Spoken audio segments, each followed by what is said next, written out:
Hola, soy Agustín Herrero y formo parte del equipo de diseño de House y estamos en el Salón Nude 2012 presentando nuestra nueva colección.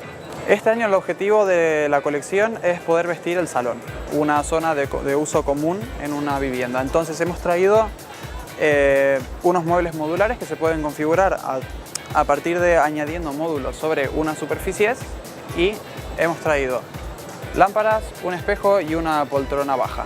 El mueble Juniper es un mueble modular que se puede configurar con módulos a partir de unas bases con patas a diferentes alturas. Entonces, añadiendo módulos se pueden lograr distintas alturas para distintas funciones. Son módulos que están construidos a partir de madera, tanto DM como chapados en roble, y eso te da las oportunidades de conseguir distintas configuraciones y muchos tipos de acabados. Entonces, tenemos tanto módulos que se pueden configurar el cuerpo con un material y un frontal distinto que pueden traer tanto relieves como acabados planos, y de esta manera, en el momento que uno decide parar la composición de mueble en una altura determinada, puede poner una superficie para acabar el mueble en esa altura, ya sea en una mesa baja, una mesa alta, mesa de dormitorio o muebles de comedor, cuál es el objetivo principal de esta colección de muebles.